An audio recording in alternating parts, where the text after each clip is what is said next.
Bueno, buenas tardes a todos.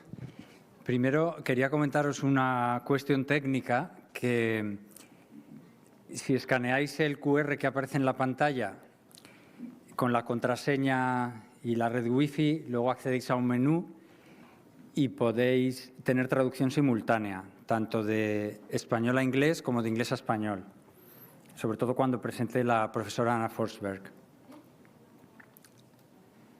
I don't know if there are right now many English speakers in the room, but if you want to have translation from Spanish to English, you have to scan the QR on the screen and follow the instructions. We will leave it there for a while, so in case people arrive a bit late, can do it. And buenas tardes a todos. Todos los que trabajamos en trasplante solimos hablar siempre de actividad, de tratamientos y de resultados.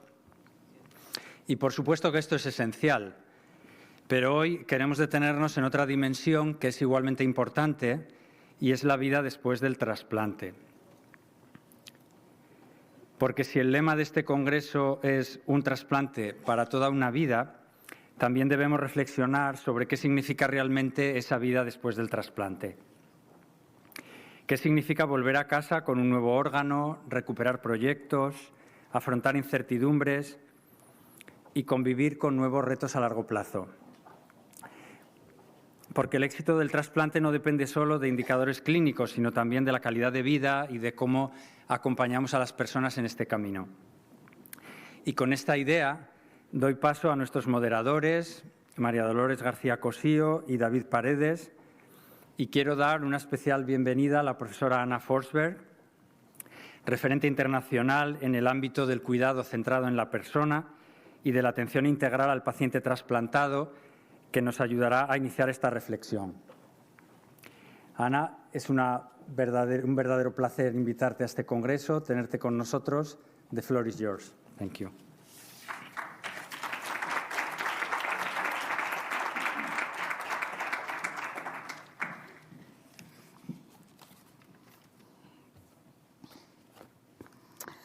So, buenas tardes. It's an honor and a pleasure to be here in Spain today to talk about person-centered care. And I would like to thank the Spanish Transplant Society for the invitation. Some of my slides are in English and some in Spanish as a courtesy to you. Why person-centered care models improve outcomes? Well, I have been in transplantation for 32 years. So I have spent almost all my career and all my adult life in transplantation, taking care of solid organ recipients, always viewing them as persons. I have some disclosures, and then we will follow talking about the effects of person-centered care. We know from rather extensive research today that person-centered care increases self-efficacy, it improves the experience of health, it improves satisfaction with care and symptom control, it improves physical function and capacity, activities of daily life, and when you adopt a person-centered approach to your patients, there are fewer disease-related deteriorations. Also, the discharge planning is better, and there is a shorter length of hospital stay, and we save money. So it's important that we sort of adopt the person-centered approach and try to practice it as much as possible. When I work in transplantation, I talk about the person with an organ, not the organ in the person. But still, transplant medicine is very much organ-focused. We talk about the kidney, the liver, the heart, the lungs, or wherever we are working. And I have been doing a lot of rounds with the physicians and surgeons in the clinic saying, well, Anna, don't you think it's more important with the kidney or the liver or which organ we are talking about? And it is a challenge to transform our perspective on the organ recipient from being solely a patient linked to his or her organ and to be a person instead.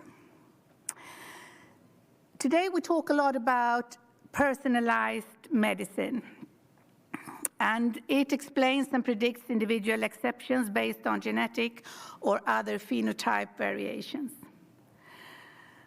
I am here today to talk about person-centered care. And the thing with person-centered care is that it increases precision. It can explain and predict individual exception based on who the person is. The context, their history, their family and loved ones, their individual strengths and weaknesses. All of these are aspects that influence the post-transplant trajectory.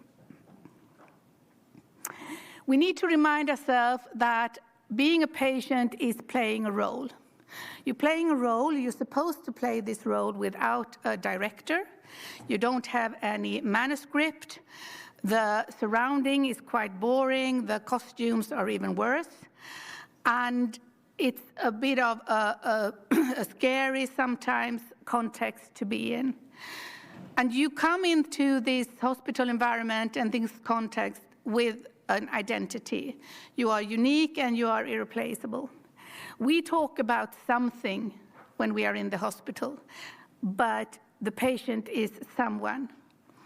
It's a person who is linked to his or her life story, while as a patient we tend to identify them as signs and through diagnosis. So as a person, you can act as a patient from time to time when you have the energy to play the role. However, it is not obvious that the patient is approached as a person. What matters then to the person? Well, I'm involved in an organization called European Society for Organ Transplantation. And a couple of years ago, we did a large survey in Europe where we asked the patients who are transplanted, what are your main concerns? And the answers are very much in line with the person-centered approach. They wish for a person-centered package, and it should be available as a post-transplant support. They want us to have the time to listen, but we always say as professionals, we lack time. They want us to make them feel as a person, not a number on the patient list, to speak to a person and not down to a person, speak as a person, not as a doctor. To understand and reassure, because transplantation is very much about uncertainty, we need to listen instead of fogging patient off. And we need to recognize that everyone is different and thinks differently. Person-centered care can also be measured. We have developed an instrument called the Being Taken Seriously questionnaire. And why did we develop that instrument? Because we know by basic research and applied research that the core of person-centeredness is being taken seriously. And it involves these 8 aspects on this slide. That the staff listened to me, I received help to understand what has happened and what is about to happen. I want my concerns to be taken seriously, my symptoms to be taken seriously, and me as a person. I also need you as staff to make me feel good in the present moment and that you make me feel safe. What is the greatest concern among transplant recipients that we need to approach as persons? Well, living with fear of graft rejection, we know might be the greatest psychological challenge of all after solid organ transplantation. And it might be a challenge to stop worrying. This is a quotation from the same survey I mentioned, saying that I know some people who can get a transplant actually can live as good or better than before, and they don't have any fear. But for most of us, it is constant fear of death or messing up. You do not dare to live any kind of life with that thought all the time. We can measure this also with an instrument called the perceived threat of graft ejection. We need to meet the patients where they are, and if they fear graft ejection and it is intrusive and it affects their everyday life, we need to adopt various interventions. This is an instrument involving 3 dimensions: graft-related threat, intrusive anxiety, and lack of control. And if the person scores high on the dimension of intrusive anxiety, we are supposed to intervene, because then the person presumably have a lot of psychological distress. So me and some colleagues, you probably know David Paredes already, we did a paper, an awareness paper, that was published in 2023, where we also gave this algorithm for how to approach this problem in clinic. And it starts with meeting the patient, asking, when I say graft ejection, what comes to your mind? Today, I work solely with thoracic organ recipients. I started in the abdominal program. And when I ask some of my patients, when I say graft ejection, what comes to your mind? They believe that the chest will open up and the organ will fall out. So we need to sort of start the discussion from where they are. And if the person is not worried, there is no problem. But if the person seems anxious and expresses worry or concern, like I constantly think of graft ejection, we need to move forward in a person-centered manner, trying to help this specific person. And we can also use this instrument that I showed you. And of course, we need a psychologist in the team.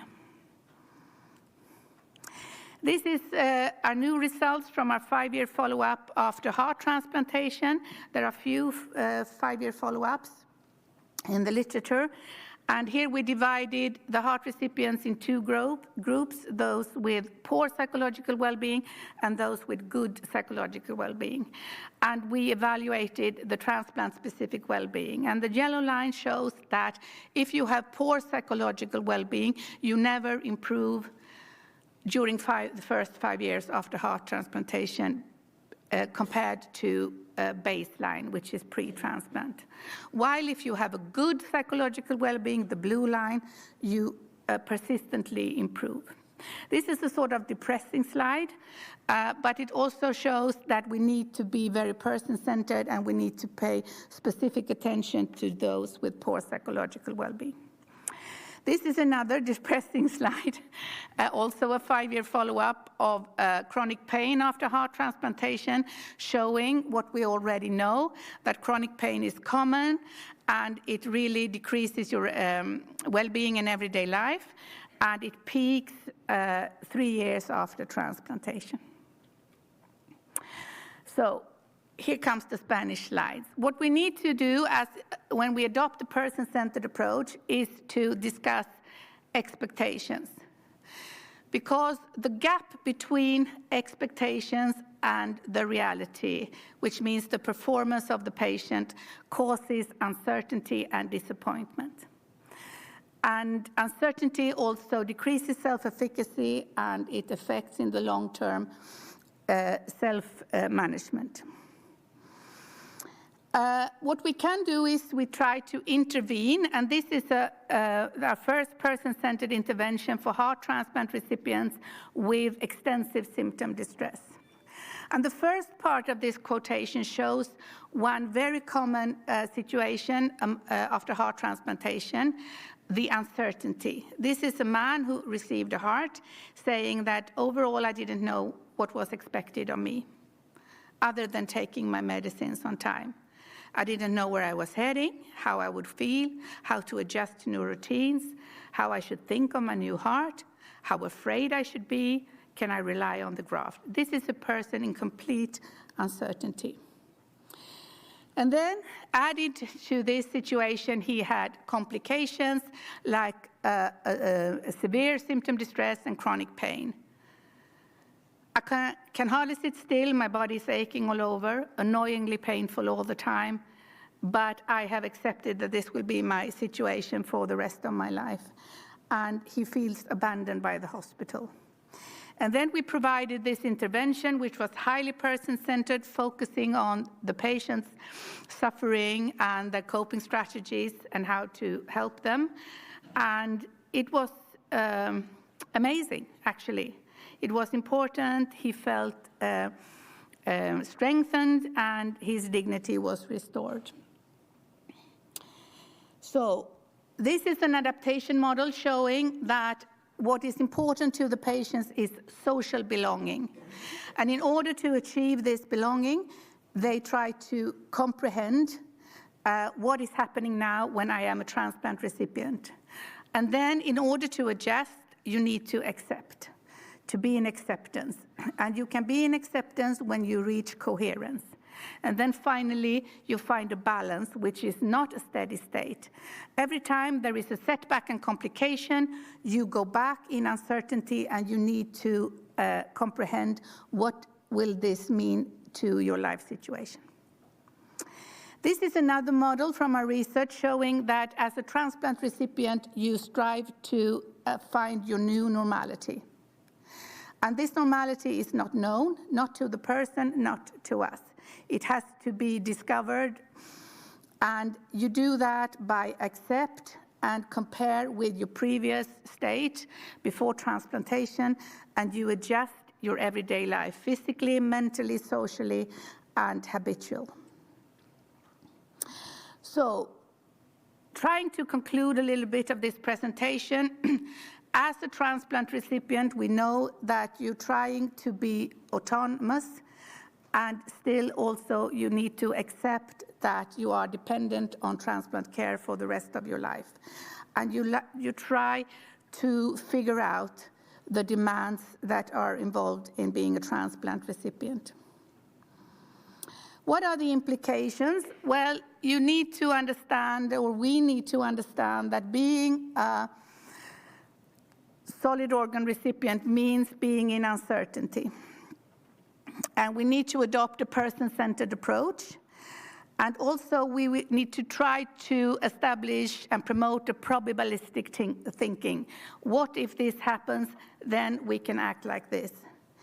We need to discuss expectations, and we need to be very thorough with our evaluation of symptoms, and also need to understand that every setback and complication affects self-efficacy negatively. What we can do to enhance a person-centered approach is to use this life balance puzzle. We developed this in collaboration with Takeda, and we use it in different languages, where we discuss with the patient which areas are affected in their everyday life due to the transplantation. And after that, we perform a health plan involving 3 steps. This is how I want to feel. These things I can do on my own. And these are the things that I need help from the healthcare system. So my take-home message from this presentation is that when we focus on the transplant recipient as a person, we increase precision, and the post-transplant period is much more successful. Thank you.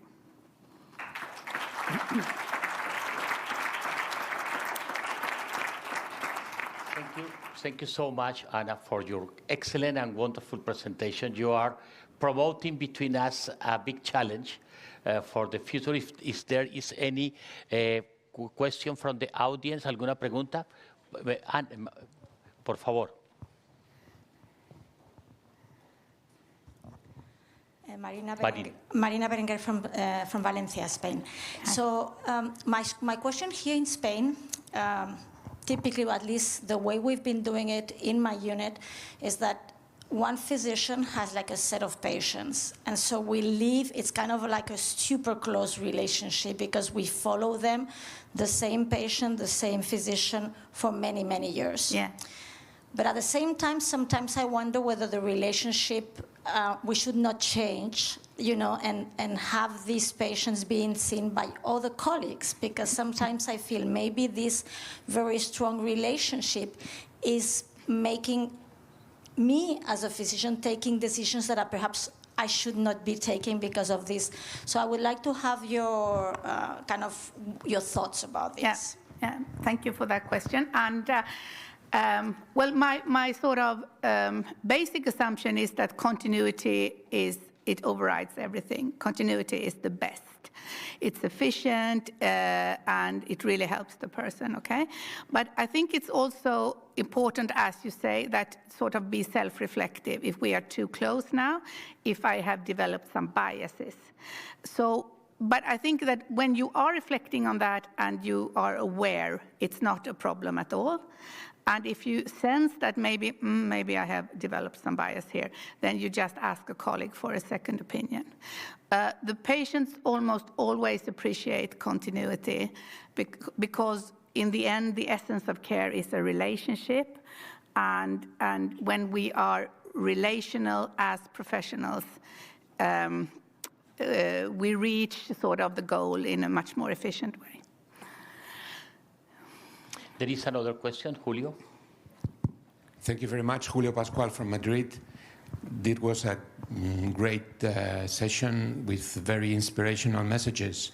What is the role for you for the patient-related outcomes in terms of endpoints or tasks for the registries and our, a way to improve?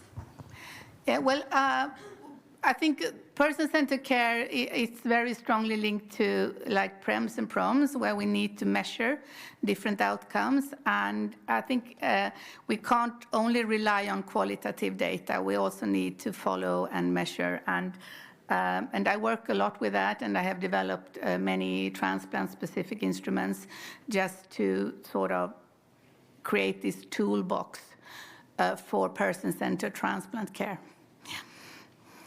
And I guess that is a very important tool that will be later common, especially with the nurses that maybe they have more time to be related with the person transplanted. And the point is that we have improved this relationship with the transplanted person, incorporating them into many activities of the care during the follow-up and after transplantation. And this is the idea of this session. So thank you so much, Ana, for your kindness. I would like to invite el panel de jóvenes trasplantados to join us. Ana, thank you so much, Ana. Okay. So, por favor, Simón. Sí. Por favor, Simón, y las chicas de oro, venid hacia acá. Este es un grupo de jóvenes trasplantados que nos van a acompañar. Por favor, Simón.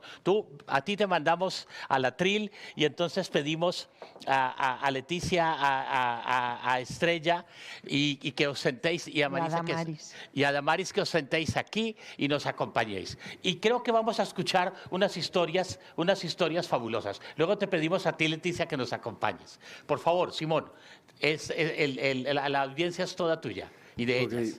Buenos días a todos y a todas. Mi nombre es Simón Rivas Capeans, tengo 21 años y soy una persona trasplantada de hígado. Hoy estoy aquí como parte del panel Jóvenes de Trasplantados, edición limitada, pero también estoy como alguien que conoce desde dentro lo que significa crecer con un trasplante. Cuando se habla de un trasplante, muchas veces se habla de éxito clínico, de seguimiento, de medicación, de adherencia o de evolución médica. Y todo eso, por supuesto, es imprescindible. Pero hay una parte de ese proceso de la que se habla bastante menos. ¿Qué ocurre con la persona que tiene que aprender a vivir después? ¿Qué ocurre con un adolescente o con un joven cuando tiene que asumir de golpe miedos, responsabilidades, incertidumbre y una sensación constante de ser diferente? Porque el trasplante no solo cambia un órgano, cambia rutinas, cambia relaciones, cambia la forma de mirar al futuro e incluso cambia la forma en la que uno se mira a sí mismo. Y muchas de esas cosas se viven en silencio. Por eso, hoy no estamos aquí simplemente para hablaros de trasplante desde un punto de vista médico. Tampoco venimos a contar solo historias. Venimos a compartir lo que hemos aprendido viviéndolas. Lo que hemos aprendido del miedo, lo que hemos aprendido de la incertidumbre, lo que hemos aprendido de la transición, de sentirnos perdidos, de no saber si lo estábamos haciendo bien y también de descubrir con el tiempo que sentirse así era más normal de lo que pensábamos. A continuación, 3 compañeras del panel van a compartir con vosotros 3 experiencias distintas. La de un trasplante hepático, la de un trasplante renal y la de un trasplante cardíaco. 3 órganos diferentes, 3 caminos distintos, pero una misma realidad, la de ser joven y tener que reconstruir tu vida después de un trasplante. Y para hablar precisamente de esa vida después del trasplante, hoy me acompañan mis 3 compañeras, Leti, Damaris y Estrella. Hígado, corazón y riñón. Ay.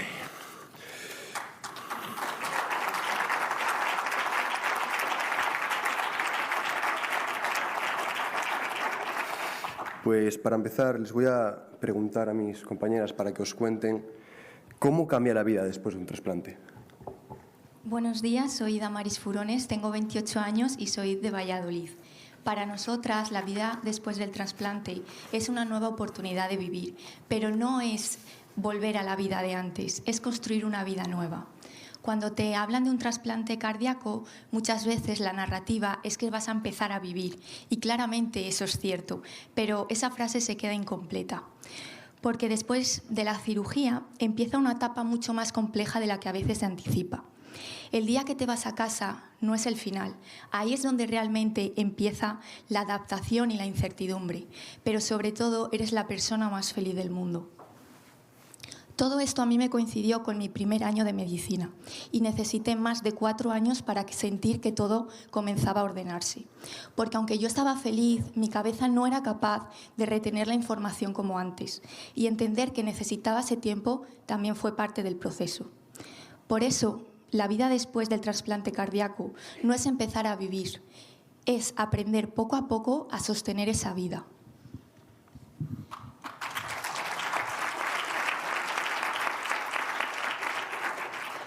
Yo soy Estrella, tengo 24 años y estoy trasplantada de riñón desde los 17. Como mis compañeros, el trasplante fue para mí un punto de inflexión en mi vida. Son muchísimos cambios y esto se hace especialmente notable en la transición de pediatría al hospital de adultos, que es probablemente uno de los momentos más vulnerables para cualquier joven trasplantado.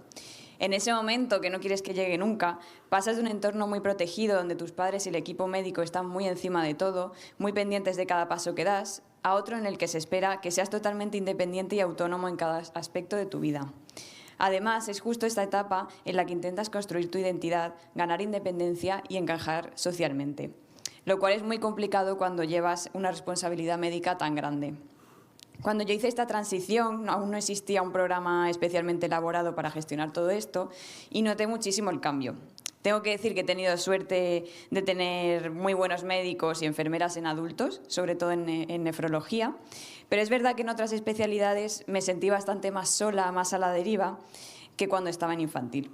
Porque a menudo pasa que te ve un médico diferente cada vez, que ya no sientes que la atención sea tan personalizada y al final acabas más perdida porque no puedes llegar a conectar con esos médicos en esas especialidades. Y es algo que puede marcar mucho la diferencia entre que te sientas cómodo, en que sientas que te están haciendo un buen seguimiento de la enfermedad. Sabemos que todo esto pasa por la gran cantidad de pacientes que tienen hoy en día y que en ningún caso es algo que el personal sanitario pueda controlar. Pero por esto mismo, como no depende de ninguno de nosotros, pensamos que es importantísimo gestionar muy bien esta transición a adultos de la que hablábamos. Es verdad que ya lo están haciendo en algunas unidades de España, pero aún hay que desarrollarlo bastante en otras. Por suerte, desde el panel hemos tenido la suerte de poder organizar jornadas de transición de pediatría adultos y tenemos que decir que están teniendo muy buenos resultados.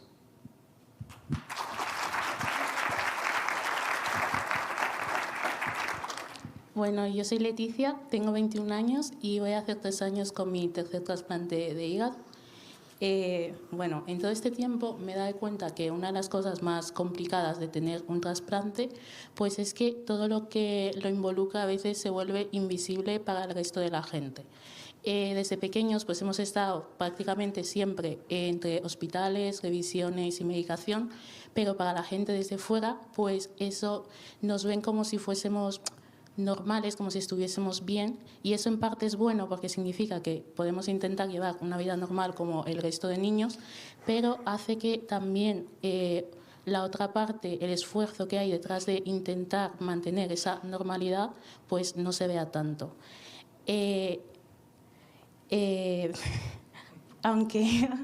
Aunque intentemos llevar una vida normal, pues no siempre es fácil porque el trasplante siempre está presente.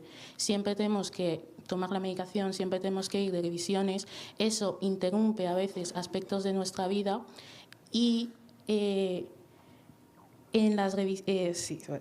eso también hace que pensemos de distinta forma en el futuro.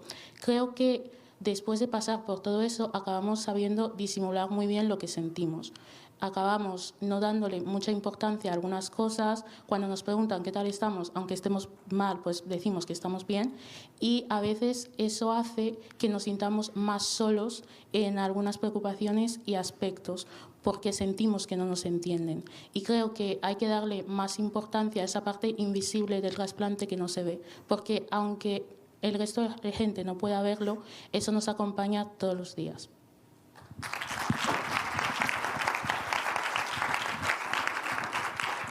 Muchas gracias a mis compañeras por dar estas experiencias. Ahora les voy a cambiar un poco de bloque y les voy a preguntar que cuál fue su mayor apoyo en este periodo de trasplantadas. En principio necesitamos buenas alianzas para no sentirnos solos en este proceso tan difícil.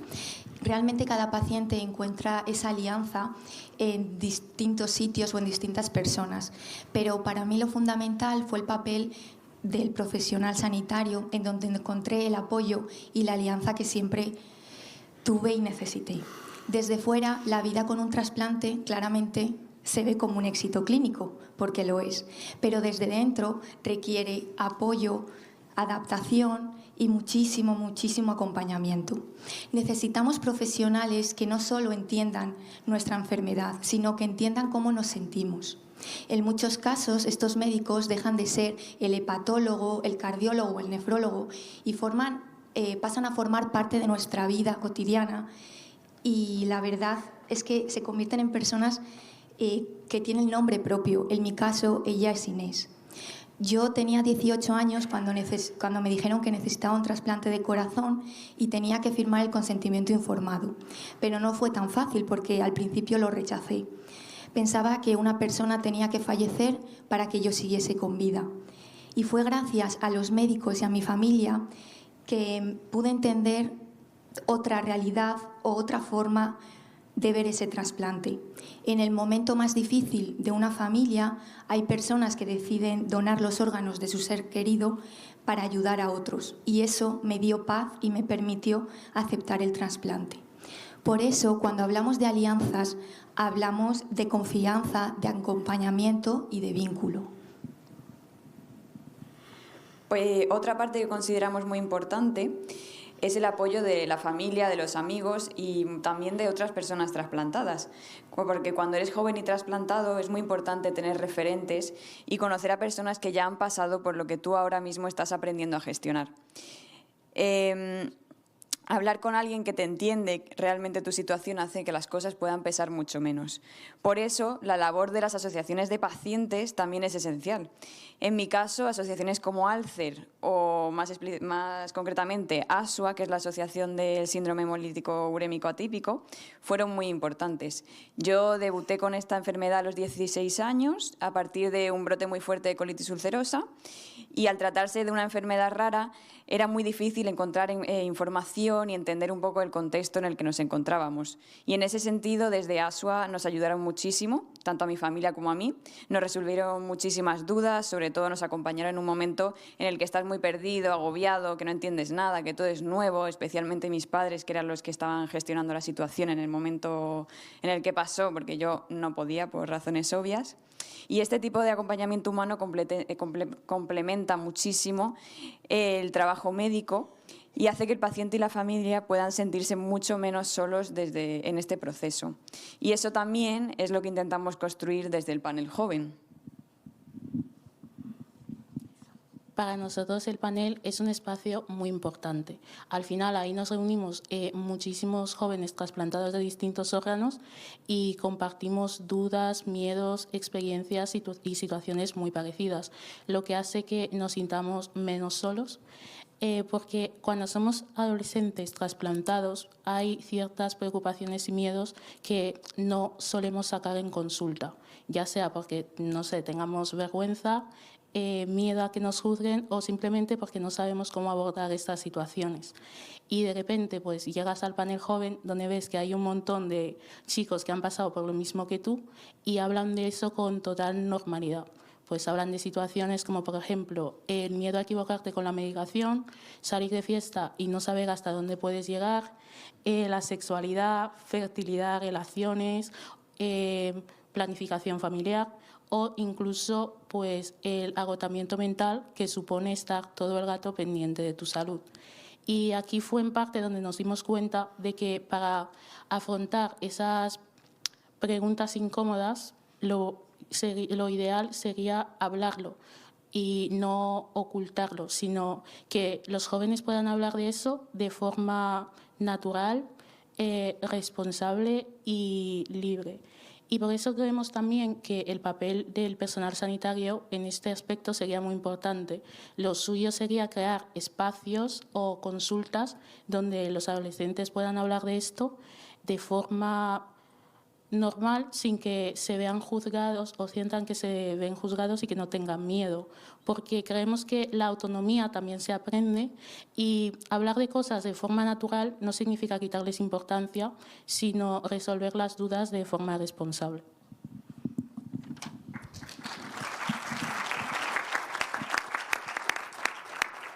Muchas gracias otra vez a mis compañeras y ya por último bloque quería preguntarles qué cosas creen que pueden mejorar respecto a lo vivido y a las sensaciones.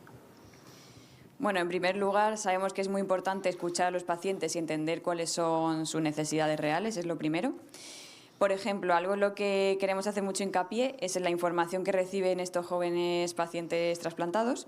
En mi caso, no he sentido nunca que me hayan ocultado información médica, pero sí creo que faltaba mucha información, sobre todo con lo relacionado con la vida adulta, sobre cuestiones muy cotidianas que para nosotros acaban siendo fundamentales, de qué puedes, qué no puedes hacer, cómo gestionar la independencia, afrontar ciertos cambios en la vida, cómo construir un futuro laboral teniendo una enfermedad crónica y un trasplante.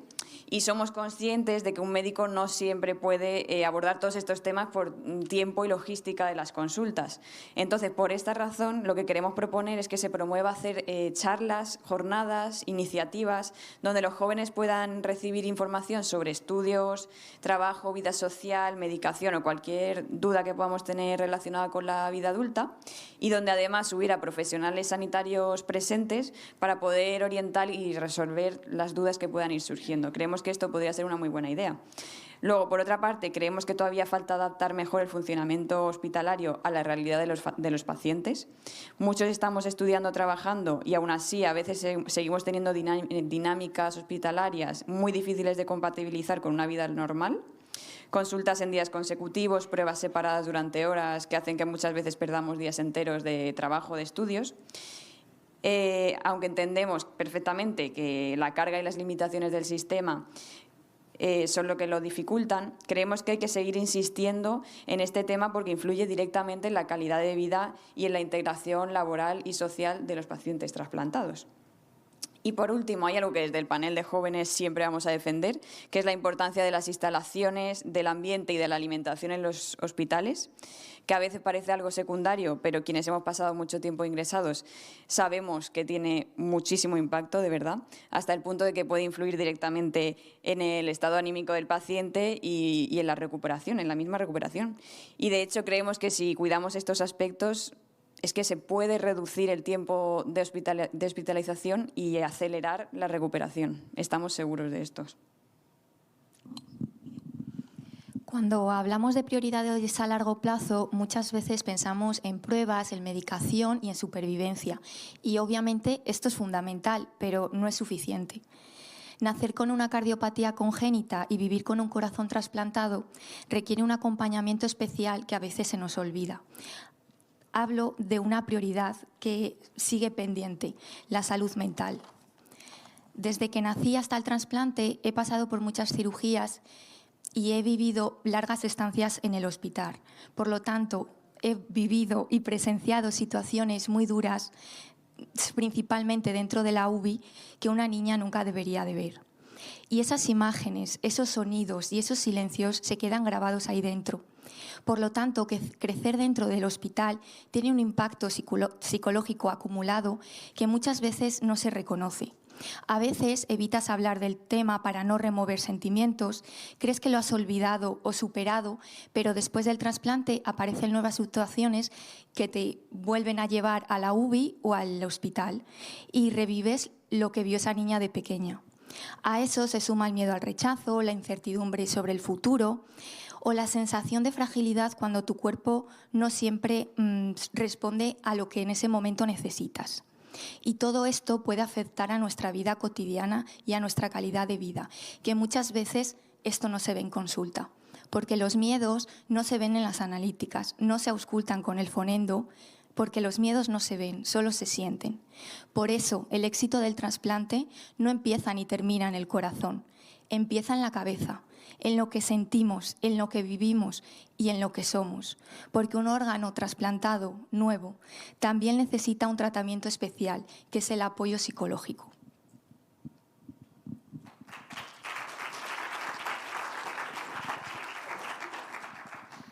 Bueno, y por último creemos que también es muy importante centrarnos en mejorar la calidad de vida a largo plazo, porque obviamente después del trasplante, aunque el hígado o el corazón o el riñón hayan funcionado, pues eso no acaba ahí, porque después de haber pasado por todas estas situaciones acabamos dándonos cuenta de que para nosotros las cosas que más ilusión nos hacen son las que para otros jóvenes pues serían lo normal: viajar, hacer planes, estudiar, independizarse o simplemente tener una estabilidad en su vida.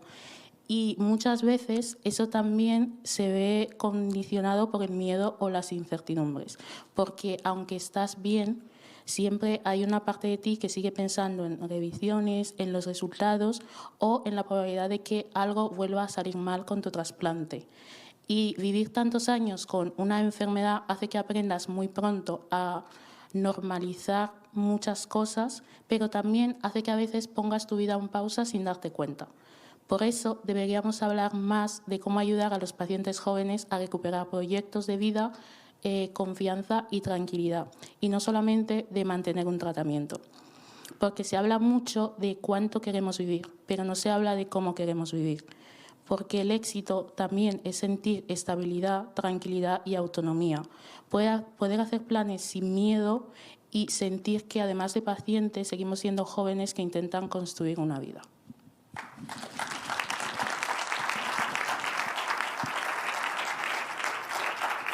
Después de escuchar estas experiencias, es fácil darse cuenta de una cosa. Aunque cada trasplante sea diferente, hay emociones, miedos y preguntas que se repiten una y otra vez.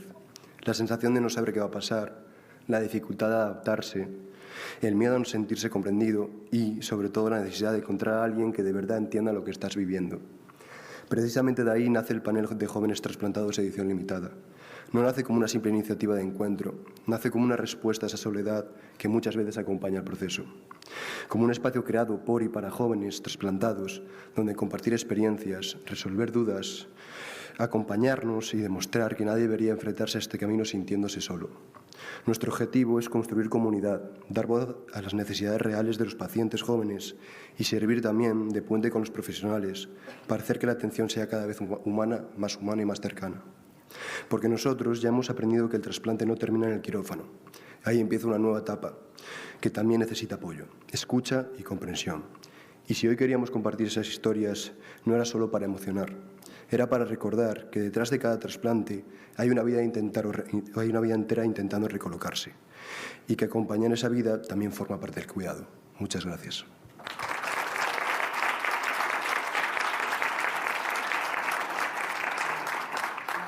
Es muy emocionante y yo creo que estamos todos profundamente agradecidos de que vengáis a contarnos lo que ha sido la experiencia, pero como muy bien decías, no por emocionar, sino porque tenemos mucho pendiente por hacer. Y me encanta ver que parece que es que no, el médico no, es que no tienen tiempo para hacerlo, es que a lo mejor tampoco sabemos cómo hacerlo, ¿no? Y esto es una cosa que tenemos que hacer juntos. No sabemos cómo dar esos consejos porque nosotros, la mayoría o casi todos, no hemos vivido un trasplante, ¿no? Entonces, nada, agradeceros. Y para finalizar un poco esta parte de la sesión, os quería pedir, si tuvierais que resumir como en una palabra, ¿cuál es el resumen un poco de cada una de las partes que habéis dicho? Yo la definiría un poco como descubrimiento, que es lo que haces cada día, cada hora después del trasplante, enfrentándote a lo que es una vida normal. Yo lo diría con la palabra apoyo. Me parece de lo más importante. Pues yo diría a renacer un poco. Yo he elegido resiliencia porque es la capacidad que tiene el ser humano de adaptarse a las adversidades. Y bueno, por último, una cosa muy importante que os queríamos transmitir es que todos los médicos, enfermeras, cirujanas que estéis en contacto con los pacientes jóvenes trasplantados, animarles a que se unan al panel porque creo que es una iniciativa que puede ayudar mucho.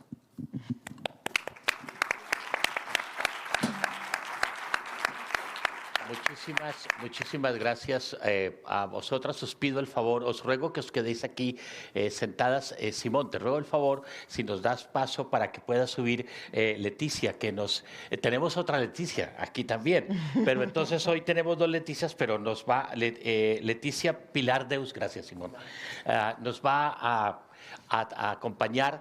Ella está un poquito más crecida, pero ha pasado mucho tiempo, ¿verdad, Leticia? Y quisiéramos que nos contaras, porque tú has venido viviendo desde muy joven toda una historia, luego has pasado de joven de niña a joven, luego ya más adulta, y luego ahora en tu vida adulta hay toda una serie de historias. ¿Cómo es toda esa resiliencia que te ha acompañado? La última palabra que nos han dicho ahora, ¿cómo la transmites al grupo? Gracias. Pues como acaba de decir Daniel, soy Leticia Deus, tengo 47 años, diagnosticada con fibrosis quística desde los 2 meses, así que solamente quiero deciros que yo llevo siendo enferma toda la vida, que no os agobiéis, que viváis, que al final alguien os ha regalado esta segunda oportunidad para seguir estando con la familia, para disfrutar, para viajar. No os contengáis ahí todas compungidas en plan lo puedo hacer, no lo puedo hacer. Esto viene un poco al hilo de lo que tengo que hablar yo, que es sobre los tratamientos, cómo afrontarlos. Yo, claro, llevo tomando pastillas toda mi santa vida, con lo que cuando llegas a los 43, como me pasó a mí para el trasplante, estoy acostumbrada. Entonces, que te sumen 5 pastillas más no es un problema, pero entiendo que no todo el mundo ha pasado por lo que tengo que pasar yo con respecto a fidelizar tratamientos, a tener un horario, a no olvidarte las pastillas, la vergüenza que puedes pasar con gente de, es que me tengo que tomar las pastillas y a ver lo que dicen. Yo lo sufrí durante muchos años, pero puedo asegurar que la gente que os quiere, que os conoce y demás, no le importa, os apoya y no os ve como una persona distinta porque tenéis que tomar pastillas. Eso sí, que como cada una va por donde tiene que ir, pues bueno, hay que ir adaptándose, sobre todo al principio con los inmunosupresores. Me imagino que os encontraríais con el momento de, me lo tengo que tomar 1 hora antes de poder desayunar o 1 hora antes de poder cenar. Es adaptar un poco tu vida a esa nueva condición, pero vamos, que lo que te lleva a acostumbrarte. En mi caso, repito, no me costó mucho, pero entiendo que a ellas seguramente, aunque hay varias con enfermedades raras, tampoco les haya costado adaptarse tanto. Así que es importante que yo hablando personalmente en mi caso, que tengas un buen consejo, en este caso de las enfermeras, que son las que se encargan más de llevar el tema de pastillas cuando estás aislado en el hospital y que te traten de hablar de cómo tienes que estar tomando esa medicación. Porque a día de hoy, por desgracia, esto que parece una tontería, a mí me pareció súper importante, porque a pesar de que había muchos ovarios trasplantados con fibrosis quística, aquí en Coruña se opera mucho de un solo pulmón. Y son personas que están sufriendo cosas distintas, como EPOC y demás, y que yo creo que a la hora del rechazo son personas que son más proclives a él debido a que no tienen esa... perdonad, es que en mi cabeza menopáusica se olvida de las palabras. Esa continuidad y ese día a día de me tengo que tomar esto porque si no voy a perder este órgano que me han trasladado. Así que yo, por mi parte, cuando estuve en torácica aquí en Coruña, tanto el equipo que me operó como las enfermeras de planta, a día de hoy me siguen conociendo y saludando. Soy una persona que no sé por qué, pero se hace conocer, y toda mi vida en hospital. Has tenido una oportunidad muy grande, desde muy joven has vivido muchas cosas y yo creo que nos has transmitido toda esa importancia para ellas, que es lo que, y para ellos que vienen hacia adelante. Si resumes en una palabra, ¿cómo lo dirías, Leticia? Que hablábamos de resiliencia, que lo comentaba ahora Damaris. ¿Querrías resumirlo ante lo último que te ha enfrentado en la vida, en el trasplante? Muy breve, 30 segundos. Libertad. Estupendo. Pues queremos agradecerte muchísimo, Leticia, por acompañarnos y gracias a vosotros por invitarme.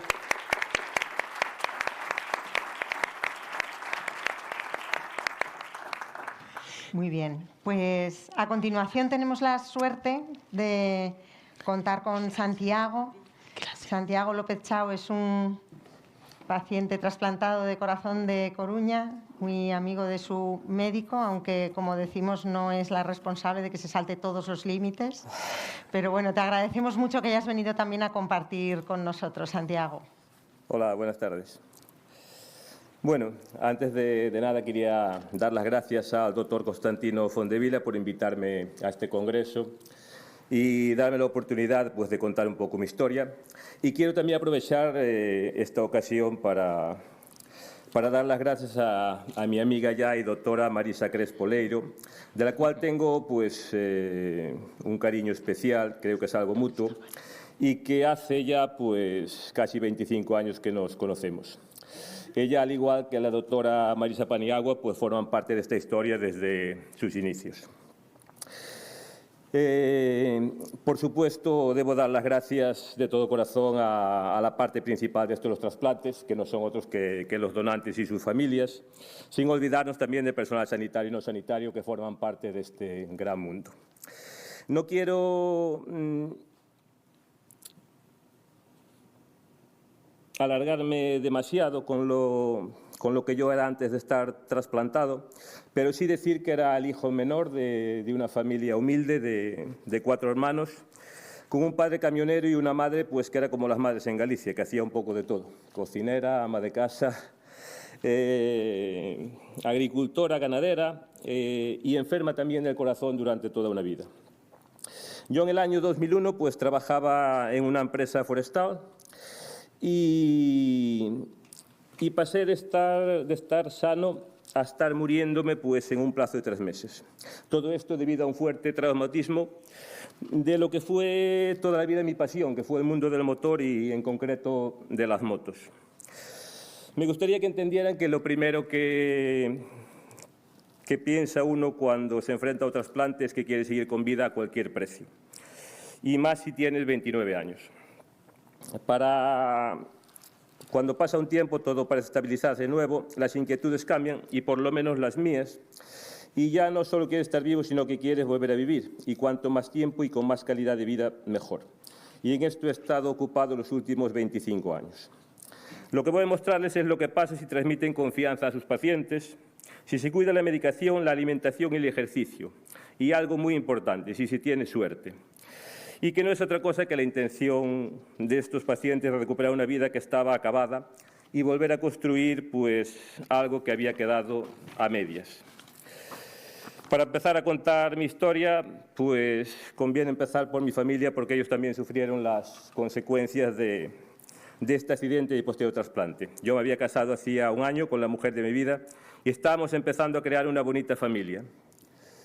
Raquel estaba embarazada justo de 4 meses cuando fue el accidente y de 7 cuando fue el trasplante. Estaba embarazada nuestra hija Noa, que nos acompaña aquí ahora, que es enfermera. Y de hecho ese fin de año pues lo pasamos los dos ingresados, ella con amenaza de parto prematuro en el materno abajo y yo con arritmias post-trasplante en el Chuac arriba. Pero bueno, todo se fue resolviendo después de un año pues muy duro, pero con mucha ilusión, posiblemente también por el Esatín, que me ayudaba bastante. Pasados los años llegaría otra niña, Amanda, que hoy estudia psicología en Santiago, yo creo que porque ve las necesidades familiares. Recuerdo que pregunté a mi doctora si podía hacer ejercicio y la respuesta es que sí, con moderación. Y solo a los 3 meses pues ya había subido en bicicleta todos los picos que había alrededor de Viveiro. En mi caso tuve claro que para volver a intentar vivir lo máximo posible debía centrarme en cuidarme. Y así cambiamos un poco los roles. Me hice amo de casa y niñero mientras mi mujer era la asalariada. Aunque estuve varios años haciendo cosas, los primeros años con las niñas pequeñas, la construcción de una casa y eso, el deporte era apenas de mantenimiento. Y yo, la verdad, tampoco había sido un gran deportista anterior al trasplante. Todo cambió cuando conocí pues, la existencia de los campeonatos de España de trasplantados y estuve hablando con Antonio Ontoso, que es un ciclista arandino, de mi misma edad y que estaba trasplantado de corazón casi el mismo año y que hacía cosas que para mí pues, eran increíbles. Y pasados los años incluso llegué a competir con él y ganarle en alguna ocasión. En cuanto a la atención mediática, yo creo que el punto de inflexión pues, en mi reto deportivo fue la Transpirenaica de 2018, que tuvo una repercusión muy grande pues, en redes, en televisión, en radio.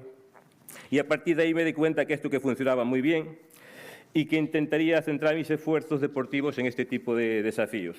Mucha gente me pregunta por qué lo hago.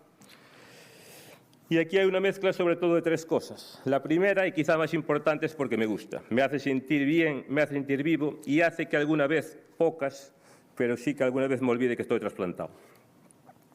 La segunda, porque puedo. Alguien que como yo pasó de estar bien a estar muriendo menos de un día y no poder subir ni 5 escalones, ahora poder hacer estos retos es algo increíble. Y la tercera, y no menos importante, es porque alguien hizo algo parecido a esto antes que yo para fomentar la donación. Y eso ayudó a que yo tenga este corazón y creo que tengo una deuda importante con la sociedad que, por mucho que haga, no creo que haya pagado, pero que quiero contribuir. Y ahora voy a intentar resumir en el poco tiempo que me queda los retos más significativos que hice durante estos años, teniendo en cuenta que quedan muchas cosas atrás. De hecho, el mes pasado anoté en mi agenda el entrenamiento número 3000 desde el año 2010 que empecé a anotarlos, y que nos arroja una cifra de unos 185 días de actividad anual, o lo que es lo mismo la mitad de los días. Para entender estos logros deportivos tienen que intentar ponerse en la piel de una persona con unas limitaciones, aunque no más que las del 80% de la población de mi edad. Ya sea por sedentarismo, obesidad, tabaquismo y otras cosas, pues estamos más o menos igualados. No quiero recomendar a nadie hacer lo que yo hice con mi vida. Solo recordar que en estos 25 años prácticamente solo pisé el hospital para revisiones y en contadas ocasiones ingreso fruto de eso que hablamos antes, que es la suerte. Empezamos con las carreras de enduro extremo en Portugal, empecé en el año 2011. En ese año hicimos 12º, al año siguiente hicimos 9º, eran las carreras por parejas. En el 2013 hicimos 5º, fuimos los primeros pilotos no locales, no portugueses en acabar en la categoría. y en el 2014 hicimos séptimos, otra vez los primeros pilotos en acabar. Como anécdota, ese señor es Jarvis, que es el campeón del mundo. Ese mismo año empecé a correr la Liga Galega da Moto de Campo y en ese año acabé segundo en el Campeonato Gallego Máster 40. A partir de ahí, pues, seguí varios años. En el 2015 tuve una lesión de rodilla. Y aquí empezaron con los nacionales de Lorca. Estos son nacionales de trasplantados que, aunque competitivamente, pues no valen para nada, porque que compita una persona trasplantada de corazón con una de riñón o con un medular que no tiene tratamiento ninguno, pues es complicado, pero sí que vale mucho como un tema de hermandad, de conocer gente, de saber hasta dónde puedes llegar, de saber lo que hacen los demás y todo eso. Y a mí me valió mucho pues para eso, para conocer gente. Esto fue en el 2017, fueron 7 puertos y 7 días, también tuvo como mucha acogida, porque bueno, cuando suena Tourmalet, pues siempre los medios de comunicación siempre lo miran de otro modo. Y aquí fue la Transpirenaica, una Transpirenaica muy bonita, sin ningún tipo de apoyo externo, le vamos todos nosotros. Hicimos como 15 días, 20.000 metros positivos. De la Unión Oliveira están hermanados, 2.000 kilómetros también en 15 días. Y esto fue de los retos más bonitos que hice, que fue una Transalpinas. Salimos de Trieste, en Italia, subimos por Eslovenia, Austria, Suiza y bajamos a Francia. 5 pasos de más de 2.500 metros, entre ellos la Bonnet, que es aquel de allí, que es el paso más alto de la Europa occidental por carretera, 2.800 metros. Fueron 1.700 kilómetros con 30.000 metros positivos en 15 días. Otros nacionales de Gijón, Dolomitas trasplantado, 26 puertos en 13 días.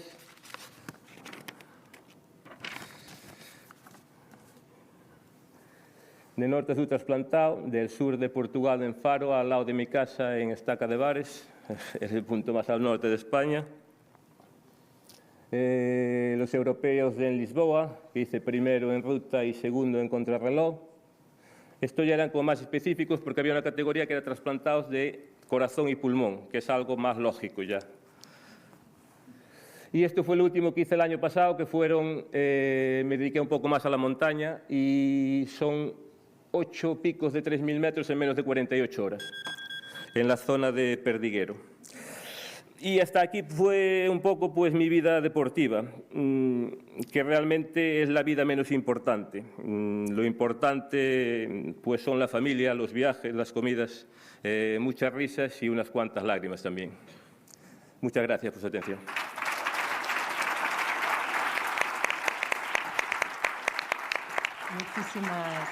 Muchísimas gracias, Santiago, por compartir todo esto. Y antes de que te bajes un segundo, que nos puedas decir también en una palabra el resumen de todo tu camino, toda tu experiencia, ¿qué es lo que dirías?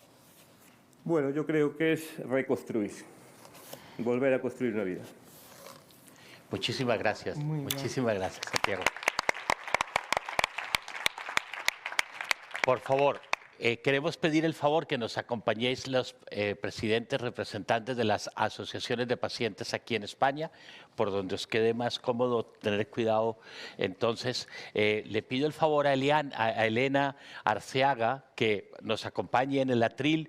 Por aquí, por favor, que se sienten con nosotros Daniel Gallego, que se siente Juan da Silva y, por supuesto, Ana, que es otra Ana que tenemos. Hoy tenemos 2 Leticias y tenemos 2 Anas con nosotros. Ellos nos van a contar muy brevemente. Os agradecemos muchísimo en toda esta sesión, que excusamos si se nos ha alargado un poquito, pero creemos que bien vale la pena y os agradecemos. Y queríamos preguntaros, ¿qué es lo que os hace y que quisierais que se pudiera transformar y que os interesa más que pueda cambiarse durante este tiempo a nosotros como profesionales sanitarios estando reunidos con vosotros? Daniel Gallego, por favor, Bueno, cuéntanos quién eres y de dónde estás. Sí. Bueno, yo soy Daniel Gallego, me he sentido muy identificado con el panel de jóvenes, aunque ya no soy joven, pero yo empecé con 20 años la enfermedad renal y con 22 empecé diálisis, hace 31 años y aquí sigo. Y os digo que bueno, lo que más nos preocupa es precisamente cómo monitorizar, cómo el seguimiento a largo plazo, ¿no? Y cómo especialmente la gente joven pueda seguir con su vida a pesar de, ¿no? Yo acabé mi carrera en hemodiálisis, durante las sesiones de diálisis, trabajando, y de verdad que no es nada fácil y es verdad que hay muchas cosas que a los jóvenes les importa que muchas veces el aspecto clínico se nos olvida, que es salud sexual, salud mental, apariencia física, todo el aspecto de relaciones, porque yo cuando tenía pareja me acuerdo que la primera vez que tenía pareja no sabía si contárselo el primer día, cuándo se lo contaba, cuándo era un buen momento para decirle que yo era paciente renal. Entonces, todas esas cosas creo que tenemos que hacer ese abordaje holístico, ¿no? Y de ser capaces de darles respuestas y darles soluciones y bueno, y que no se sientan especiales o solos o raros, que de verdad que hay mucha gente como vosotros que hemos salido adelante, que al final os voy a dejar una frase de William Blake que me gusta mucho, que es un poeta de hace mucho tiempo, pero que dice que el camino del exceso conduce al palacio de la sabiduría. De verdad que vivir, equivocaros, aprender y encontrar los límites, y de verdad que es en la experiencia donde os vais a enriquecer y vais a crecer un montón. Ana, por favor, cuéntanos. Pues yo creo que, bueno, a mí me ha encantado, ¿no?, toda la sesión. Yo soy madre de una niña trasplantada de hígado.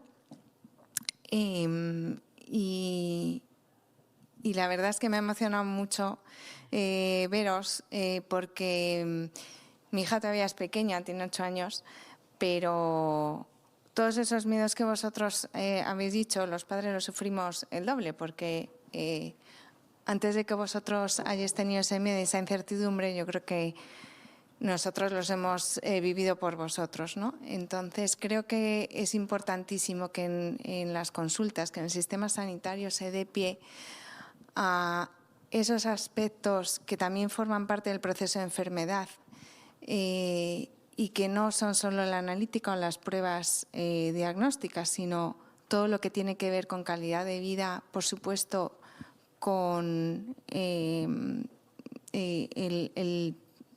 la perspectiva emocional, ¿no? Que se dé cabida a ello y que sea un aspecto más de la consulta, ¿no? Quizás es verdad que a veces los médicos no hay tiempo, ¿no?, para eso en la consulta, pero quizás sí que se tienen que crear como sistemas paralelos, ¿no?, que sí que aborden todos esos aspectos, porque la analítica, las pruebas diagnósticas nos dicen lo que clínicamente está o no está, pero lo que realmente te hace poder vivir bien o no vivir son otros aspectos, ¿no? Aparte del que uno esté sano o no lo esté, ¿no? Todo lo que acompaña ese proceso de enfermedad. Solo por recordar, Ana representa la Asociación Española de Ayuda a Niños con Enfermedades Hepáticas y Trasplantados Hepáticos. Y Daniel representa a ALSER, que es la Asociación Española de soporte y de enfermos renales, pero no solo trasplantados, sino también enfermos muy importantes. Juan, cuéntanos tú a qué estás vinculado con la Bueno, pues yo soy el presidente de la Federación Española de Fibrosis Quística y también presido la asociación aquí en Galicia de esta misma enfermedad. Y bueno, pues mi relación con la enfermedad es que soy padre de una niña que tiene ahora mismo 15 años. Y bueno, pues vivimos lo que es ese trasplante, ¿no?, como un futurible que está ahí. Bueno, pues como bien comentaba Leticia, en fibrosis quística lo que es el trasplante bipulmonar es una realidad que ha salvado muchas vidas a lo largo de estos últimos años. Y bueno, pues ahora mismo, gracias a toda la investigación y a todo el esfuerzo que se ha hecho a través de bueno, pues las diferentes líneas de investigación y el equipo médico, nos encontramos en un momento muy cambiante de todo lo que es el abordaje de la enfermedad, ¿no? Y esto pues lo lo que hace es que entren también otra incertidumbre de cara a cuándo se va a tener que afrontar ese trasplante bipulmonar que hasta hace muy pocos años pues prácticamente era justo en el momento de la pubertad prácticamente, ¿no? Que cuando más o menos empezaban los médicos a decirle a las familias y a la propia persona que tenía que entrar en esa lista de trasplante. Y bueno, esa es lo que estamos ahora mismo trabajando. Estupendo, Daniel. Juan, Elena, cuéntanos tú, por favor, qué significa AFNET y qué quisieras transmitirnos ahora, y volvemos luego a otras preguntas breves con todos. Vale. La Federación Nacional de Enfermos y Trasplantados Hepáticos, yo creo que bueno, pues une a todas las asociaciones de enfermos con enfermedad hepática o trasplantados.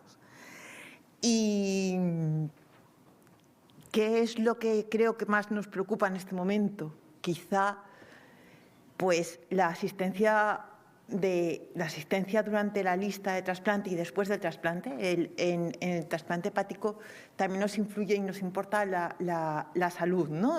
La cabeza, que la gente esté como la salud mental, el acompañamiento. Yo creo que eso es muy importante. En Madrid tenemos un grupo de retales que es ayuda psicológica, que funciona muy bien en todos los hospitales de Madrid y está funcionando muy bien. Y prevenir, por favor, vamos a prevenir un poquito. Creo que tenemos que tener mucha fuerza en prevenir también. Pues estupendo. Queríamos haceros unas preguntas muy concretas. Tú, Ana, por ejemplo,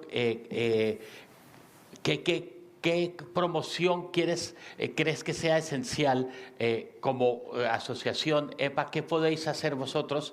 ¿Qué queréis transformar en la atención? Como asociación, uno de nuestros proyectos fundamentales es justo la atención psicológica, ¿no? A los niños y a las familias en todo este proceso de trasplante, desde el diagnóstico, en el momento del trasplante y después del trasplante. Porque creo que ese es uno de nuestros, el proyecto pionero, el más importante, y el poder acompañar a las familias. Para eso tenemos otro proyecto, que es un poco el que habíamos hablado, de paciente experto, que no es otra cosa que familias que ya han pasado por ese proceso, que están pues un poquito más adelante en el camino, acompañan a familias que empiezan por esa misma enfermedad, por un proceso parecido, pues entrar en lista de trasplante o en ese diagnóstico, o pues en todo ese proceso de enfermedad. Porque creemos firmemente que el estar acompañados, el poder sentirte comprendido, como decían antes los integrantes de Panel Joven, por tus iguales, por familias que han pasado ya por lo mismo, es muy importante, ¿no? Porque se crean espacios de poder charlar, de poder expresar, de poder sacar de dentro lo que a veces nos importa y que en otros espacios pues no hay lugar para ello. Daniel, ¿nos quieres comentar una iniciativa muy bonita desde Alcer que habíamos hablado? Sí, yo les voy a pedir que me pongan la presentación. Hay una diapos. Sí, esto. Esta es, ¿no? Así. Bueno, desde Alcer, la verdad que nos preocupa mucho los jóvenes, lógicamente, porque son el futuro, porque sois candidatos y candidatas a 2 o 3 trasplantes en vuestra vida. Ojalá a ti no nos dure el trasplante toda la vida, como dice el lema del Congreso, pero si no es así, pues nosotros organizamos unas vacaciones socioeducativas que se llama Campamento Crece, en las que le decimos que la enfermedad no la tiene el sistema de salud, la enfermedad no la tienen sus padres, la enfermedad la tenéis vosotros y vosotras. Y vosotros y vosotras sois los que tenéis que encargaros y tener esa responsabilidad, ¿no? Y luego, pues hicimos con con el grupo de infancia, la siguiente diapositiva, por favor, hicimos unas recomendaciones que son padres y madres de niños y niñas que tienen enfermedad renal o que están en diálisis o que están en trasplantados, de un documento de transición de pediatría adulto. Lo hicimos hace 3 años, en 2023. Luego lo voy a poner un QR para el que quiera que se lo pueda descargar. Sobre todo diciendo que la edad no puede ser lo único que marque que tú eres niño y eres adulto, ¿no? Que hay unas etapas, ¿no?, que tiene que haber una maduración y una preparación. Como veis aquí un poco asegurar esa transición. La siguiente diapositiva, por favor. Hicimos un algoritmo, pero sobre todo aquí tenéis las etapas, que es de 12 a 18 años, de 18 a 21, en el que se va madurando poco a poco a la persona para que no tenga toda la atención cuando es niño y luego cuando pasas a adulto ya no tienes ninguna atención, ¿no? Esto es imposible que pase así, ¿no? Entonces, de verdad que el documento está muy trabajado por profesionales, por padres, por madres y por personas con enfermedad renal. Y en ese sentido, la siguiente diapositiva, por favor. Aquí veis un poco los cuestionarios que le hacemos a los niños y a las niñas en las diferentes etapas y para que vayan madurando y tal, y para también saber en qué situación se encuentran y demás. Así que os recomiendo que podáis usar el documento que lo hemos hecho desde este grupo de trabajo de infancia. Y la siguiente diapositiva creo que es donde ya podéis descargarlo. La siguiente diapositiva, por favor. Sí, cualquiera que quiera descargar está en nuestra web, por supuesto. Incluso si tenéis esta presentación en el enlace, en el link lo podéis descargar, y ahora mismo con el QR cualquier persona se lo puede descargar. Y que creemos que esto es un poco la manera de trabajar que tienen que tener tanto las unidades de nefrología como las de trasplante para que el futuro se asegure en nuestros jóvenes, que es al final lo que nos va a perdurar, ¿no? Estupendo. Y Juan, tú querías comentarnos, ahora que hemos hablado de las familias que acompañan de este momento de la transición, ahora de adulto, ¿qué hay de nuevo en la ciencia que nos va a llegar para el trasplante pulmonar, para la fibrosis quística? ¿Qué ves tú? A ver, ahora nos encontramos en un momento de incertidumbre porque, bueno, pues incluso hace escasamente 2 semanas hemos recibido la maravillosa noticia de que se ha ampliado la indicación de los nuevos moduladores, que ya no son tan nuevos, que ya llevan unos años implantados y financiados por el Sistema Nacional de Salud, pero que abarcaban hasta la fecha a un 70% de la población con fibrosis quística en España. Estos moduladores, para que os hagáis una idea, afectan directamente a nivel celular, no curan la enfermedad, pero sí que corrigen de forma química lo que tu propio organismo con tu defecto genético no es capaz de realizar. Y esto viene a ser revolucionario porque digamos que en la fibrosis quística hay muchas infecciones de repetición, y esas infecciones de repetición a nivel pulmonar lo que hacen es que se vaya deteriorando de forma progresiva en las diferentes partes del pulmón, aparte de otras partes del cuerpo, pero sobre todo las del pulmón, y llega un momento en el que la capacidad pulmonar impide hacer una vida digna para la persona y bueno, pues ahí pues ya se entra dentro de un proceso de trasplante bipulmonar. Estos tratamientos lo que están haciendo es frenando ese deterioro y evitando esas infecciones de repetición, y ahora tenemos pues digamos el gran reto, ¿no?, que es poder llegar a decidir sin pasarnos de retrasarlo demasiado o adelantarlo demasiado, y no ser optimistas porque tenemos este tipo de tratamientos, sino que ser realistas, ¿no?, y hacer un control exhaustivo y seguimiento como se ha venido haciendo hasta la fecha, pero teniendo en cuenta que estos moduladores van a alargar o posponer la llegada de enfrentarse a ese trasplante bipulmonar, ¿no? Y que, bueno, pues que dependiendo también de las mutaciones en las que tenga la propia persona, pues posiblemente a lo mejor no llegue a necesitarlo en el resto de su vida, ¿no? Y este es el gran reto, ¿no?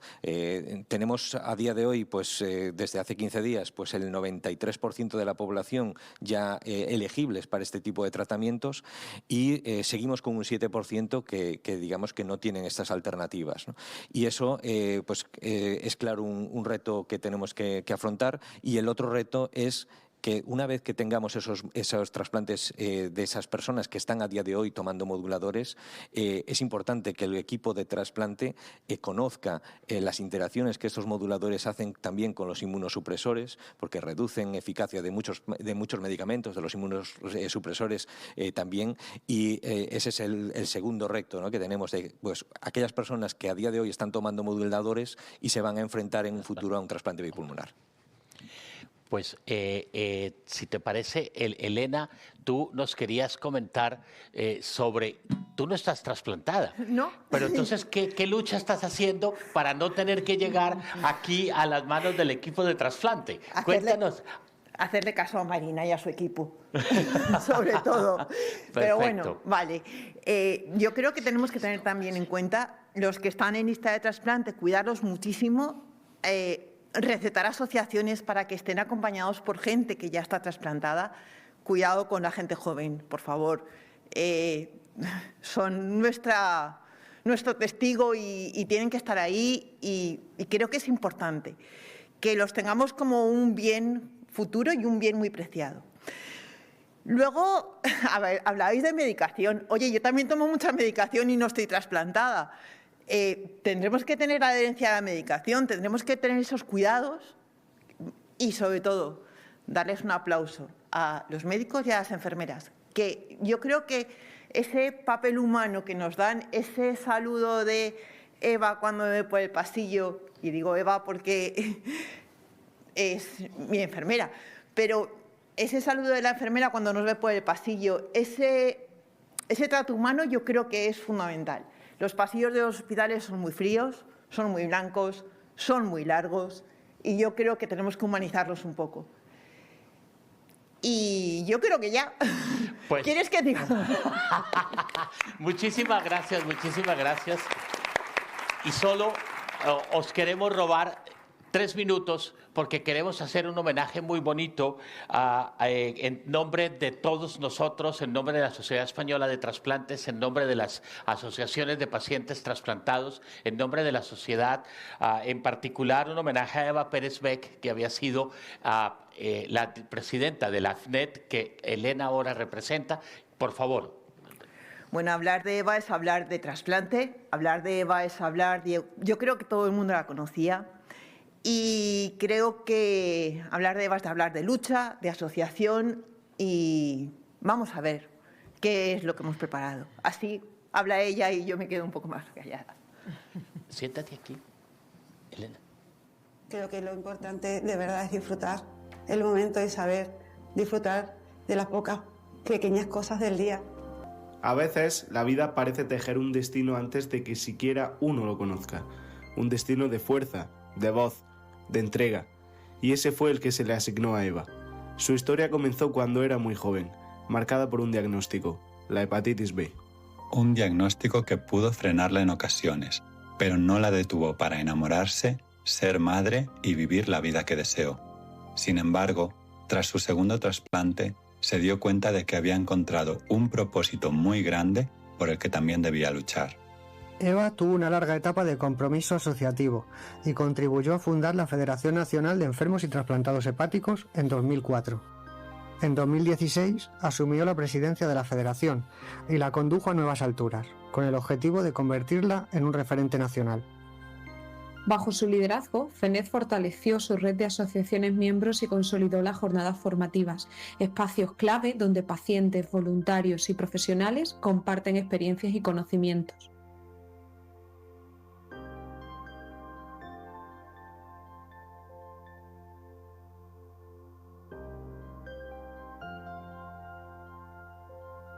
Eva entendía que empoderar a las asociaciones significaba mejorar la vida de todos los pacientes y crear una comunidad unida y preparada. Las jornadas de la Federación son importantes porque es una manera de que todas nuestras asociaciones, que son al fin y al cabo los que están a pie de los pacientes, son a las que les llegan los primeros pacientes cuando han recibido un diagnóstico o cuando tienen alguna duda, ellos tienen que estar perfectamente informados porque es muy importante que la información que den esté veraz y actualizada. Siempre tuvo por meta mejorar la calidad de vida de las personas enfermas y trasplantadas de hígado, visibilizar la enfermedad hepática y garantizar el acceso equitativo a los tratamientos.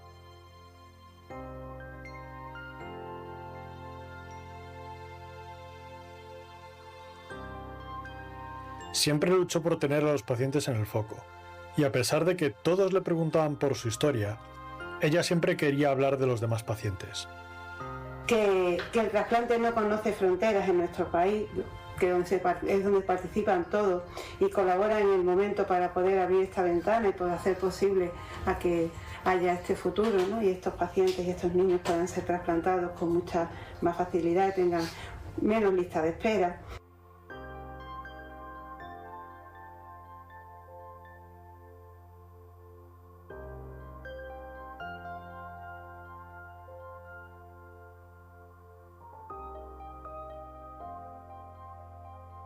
Su voz fue clave para reivindicar la investigación, la detección precoz, la operación ética y justa del sistema sanitario, siempre buscando que nadie se quedase atrás, que los tratamientos innovadores estuvieran al alcance de quienes los necesitaban y necesitan, y que la calidad de vida no fuera ni sea un privilegio.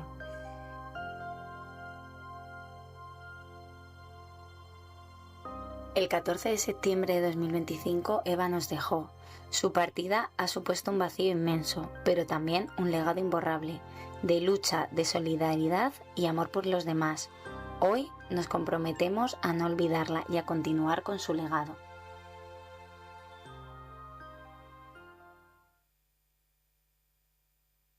Gracias.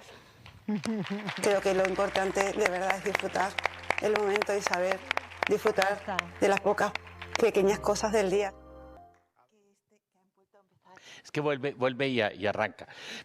Os queremos dar de verdad las gracias por acompañarnos hoy, por estar con nosotros hasta la tarde, excusarnos por habernos alargado en esta sesión y a todos vosotros, a los jóvenes, a los más mayorcitos y a los que estamos un poco más mayores, pues Ana, mil gracias. Thank you so much for being with us and for stimulating us to make this change and to transform from pediatric to adult and to create a big community all together for the better success in transplantation.